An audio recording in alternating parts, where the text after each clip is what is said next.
May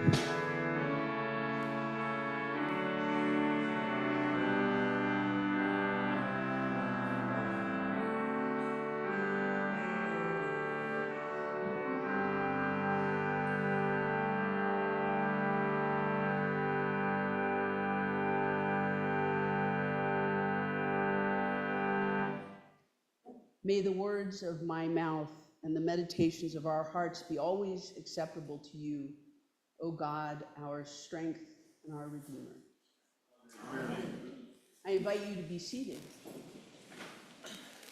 Good morning. Good morning. What caught my attention in this week's liturgy was the collect. It said, "Do not be anxious about earthly things, but put your mind on heavenly things."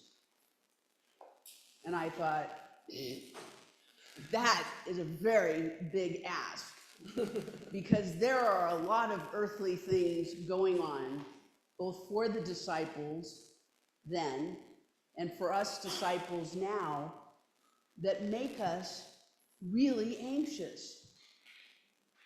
And particularly in light of the way that our gospel readings have gone and the way the gospel story is set up, it seems like a truly unreasonable request. Think about this. Last week, Jesus said to his disciples, "Take up your cross and follow me."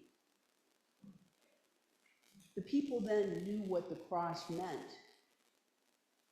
He said it in kind of a veiled way, but he said to them, "Following me, you're going to be following me into hard things, into nearly impossible things."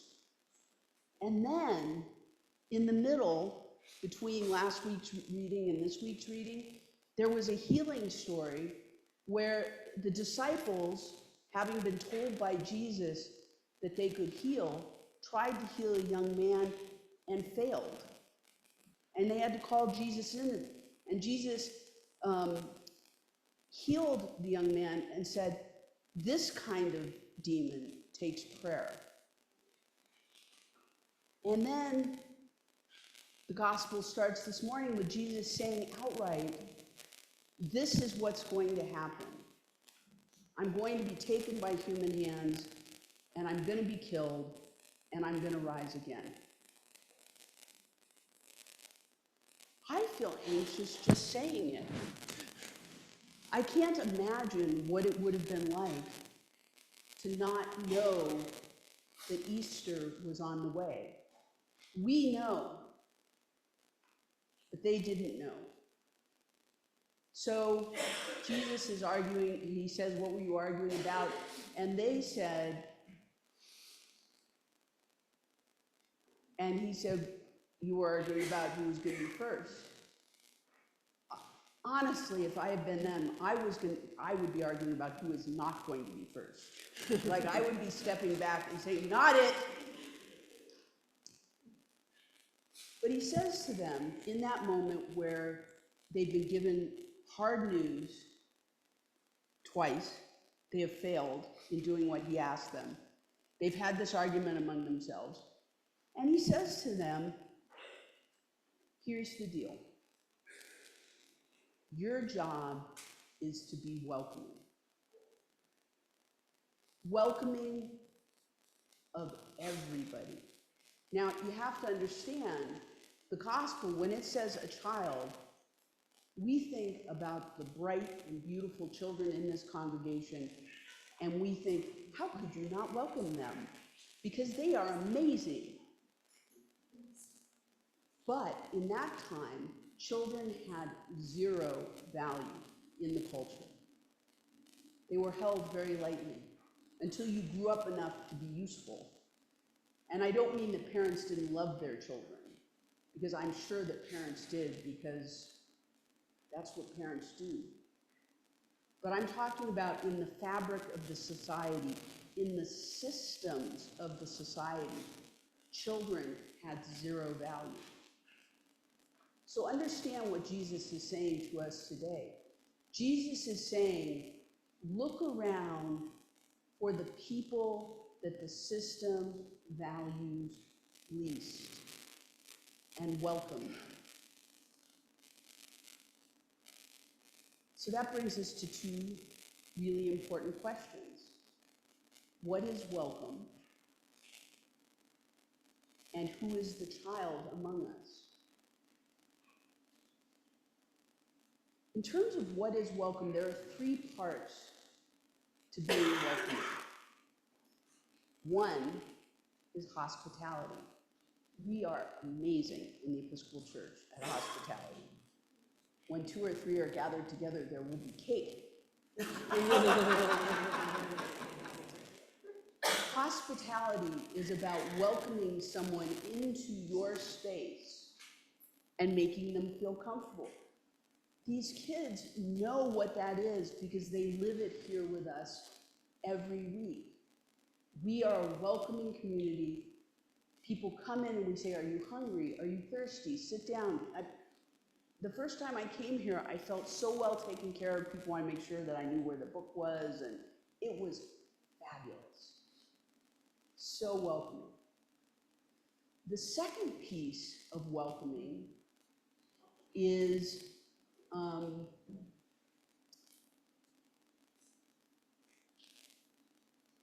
encountering, asking, becoming intimate with the people that you're welcoming. So this is the second level of welcoming. It's not just about come in and be with us. It's about let us get to know you. Who are you really? What has your experience been? What brought you to this place? What experiences have you had in your life that have led you to believe the things that you believe? What do you believe? The final part of welcoming is listening. Now, it sounds a little bit like the second part of welcoming, which is receiving. But it's really a deeper level, which is listening is taking in what this person is offering us, what a community is offering us, what the world is offering us, and listening deeply to what they're saying about the hungers that they have, the hurts that they have, the joys that they have. It's about listening in a way that allows us to ask more questions and go more deeply. Now, who is the child? I have not lived here long enough that I know exactly who the child in our community is. Sometimes we're all the child, because some days are just really hard, or something's going on, something's happened, a medical emergency, a relationship emergency, a scare. And at those moments, we go to that person who is least able to be present in the situation and say, are you okay? What's going on? Can I help? Now, I know this community does that.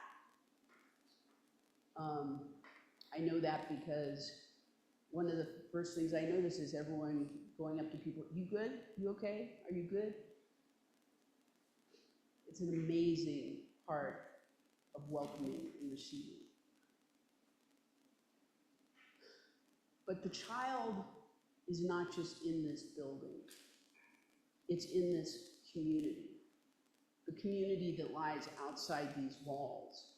And I haven't been here long enough to completely know who that is, but I spent this weekend at Cathedral Ridge, the camp here, amazing place, beautiful, with 18 deacons. And they talked about the work that the communities in this diocese of Colorado are doing. We have at least 3 deacons who go into prisons and jails and visit people. We have a couple of deacons who are helping their community create another instance of church in the world for people who are unhoused. We have people working to welcome people who have mental illness challenges, who have every kind of challenge in the world. And the thing that I kept hearing again and again is what we need to do is make sure that we always remember that it is not them and us, it is just us. It's an easy thing to do when you have something and you want to be helpful. You say, what can I do for you? The real welcoming is sitting down and being in relationship and saying to the community or the person, what do we need for us to be whole? Because if you're hungry, I'm hungry.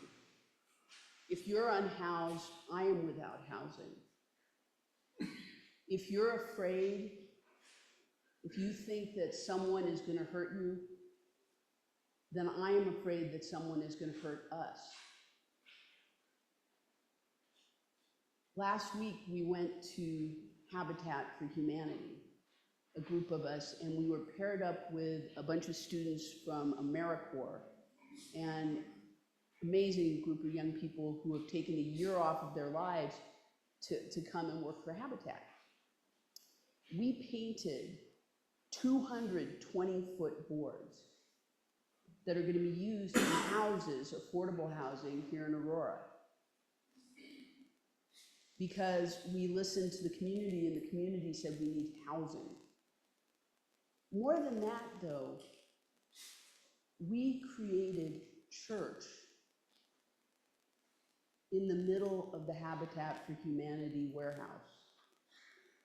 We told stories. We talked about experiences that people have had. We built a team that worked together even though most of us never met each other. And I know that we carried away with us a connection, a soul connection to whoever is going to live in those houses. And that is, in a nutshell, what welcoming is. It's building a soul connection, or maybe not even building, because I think it already exists. Maybe it's recognizing the soul connection that already exists between us and the world. It's standing up and saying, we are connected, and therefore, we must work together. We must make everyone well, because if any of us are not well, then we are not well. The excitement that I have in coming here is that we're going to get to figure this out as a community.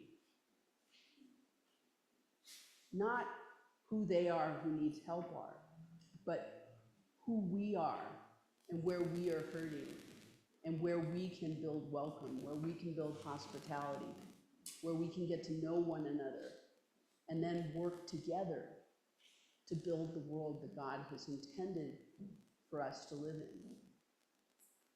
We are the church, and we are the child, but most of all, we are the welcome.